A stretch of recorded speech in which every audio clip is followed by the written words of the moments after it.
If you had been asked the question, which driver will finish best of the new rookies in Formula 1 this year, the answer that you probably would have given at the start of the season was Kimi Antonelli, and not many people would have argued with that choice. If you were asked the same question at this stage of the season though, would your answer still be the same? Well, if you still would stick with Antonelli, again, not many people would disagree. I mean, look at the season that he's had so far in his rookie campaign.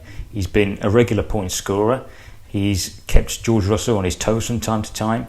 And of course, he had that brilliant pole position for the sprint race in Miami. But while Antonelli deserves his praise and is absolutely worthy of being a candidate for Rookie of the Season so far, there's another one of the rookies who has been quietly going about his business, keeping his head down, and his results really have been grabbing a lot of attention. And not many, including myself I have to say, predicted that they would perform as well as they have done in the high pressure world of Formula 1. They had the speed, that was always there, that was clear to see as they made their way through the junior formulas, but it was their hot-headed temperament and erratic driving style that I thought personally was going to hold them back and be exposed when they lined up on the grid in Melbourne. But even after a shaky start, how they have managed to bounce back and prove all of the doubters wrong, it's got to be one of the stories of the year so far.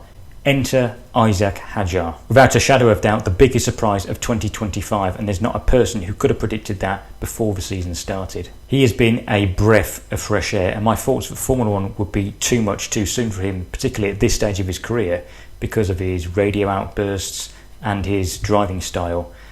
Well, I've had to really eat those words. And no wonder, because if we take a deeper dive into the 9 races that he's done so far in 2025, his performances have been seriously impressive. And what's made it more impressive is how he was quickly able to put behind the disappointment of his debut in Australia that could have so easily mentally broken him even before he had the chance to really show what he could do. But before his crash on the formation lap, his performance during qualifying really stood out because he was the highest placed rookie and he just missed out on a spot in Q3. Like I said, we saw it in his rise through the junior ranks. The speed has always been there, and this result in qualifying was almost like a confirmation of it. Those scenes of Hadjar walking back to the paddock, helmet on, head down, looking so dejected and angry at himself for making such an embarrassing mistake, and then being comforted by Anthony Hamilton, Lewis's dad. It was a really tough watch. You really felt for him in that moment because he'd worked his whole life just to get to that point, and it was almost as if it had been cruelly taken away from him. We were then all wondering, how would he respond? Could he respond and put the events of Melbourne firmly behind him? And that's exactly what he did. And credit to him, because we've seen it many times with rookies in the past.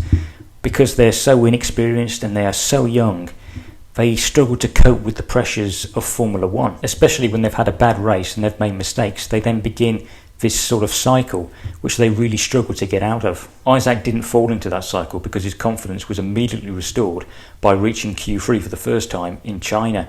And although, okay, he didn't finish in the points the next day in the race, but that one result was all it took for him to banish the pain of his debut in Melbourne. But it hasn't stopped there. Hadjar's season just seems to keep building momentum race by race, whether he's qualifying in the top 10, finishing in the points.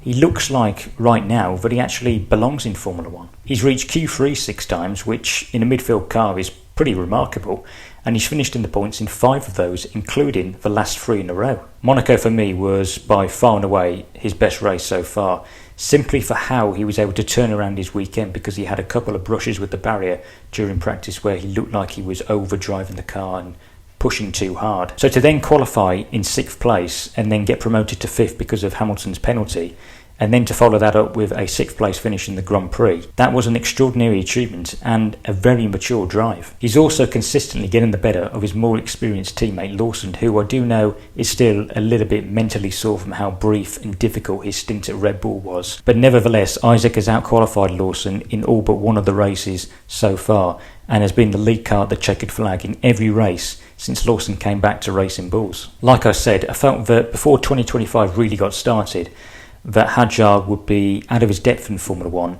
and needed more time to mature and develop as a racing driver before he got his big break. And I also said that he reminded me of a young Felipe Massa or Yuki Tsunoda, really quick but erratic behind the wheel and prone to mistakes. It took Massa a year out of Formula 1 as a test driver for Ferrari in 2003 to really properly mature as a racing driver, because he was in the presence of such a great team.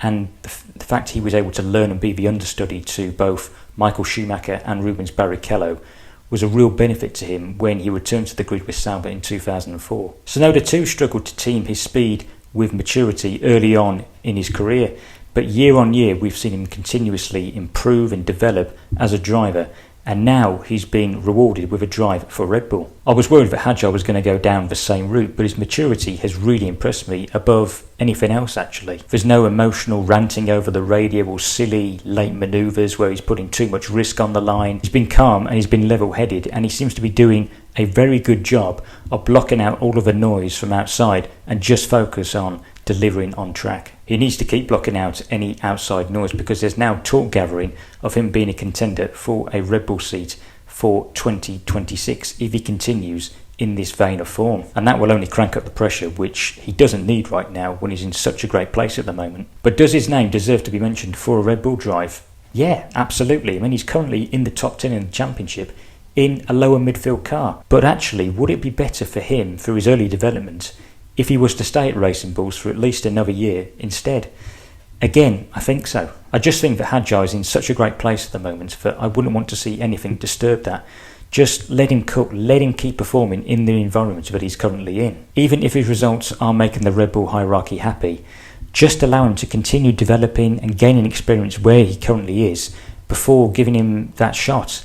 Don't make him run before he can walk. How many times have we seen it in the past when Red Bull promotes one of its junior drivers far too early? Kvyat, Gasly, Albon, Lawson. It's become a running theme, and I hope, just for Hadjar's sake, that they don't follow the same pattern and actually decide to leave him where he is at Racing Bulls, even if it's just for another season. Learn from the mistakes that you've made in the past. So can he keep it up for the rest of the season?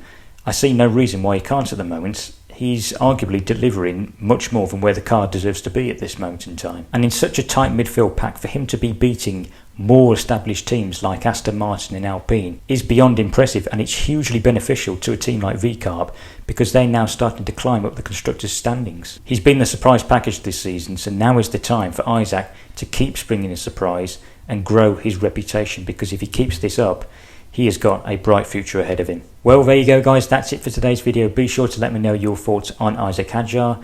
Has he also surprised you this season? And would you like to see him in a Red Bull next year, or would you rather him stay at Racing Bulls in 2026? Let me know in the comments. Also, if you are new around here, don't forget to like the video and do subscribe to the channel. Thanks for watching guys, and I will see you in the next one. Goodbye.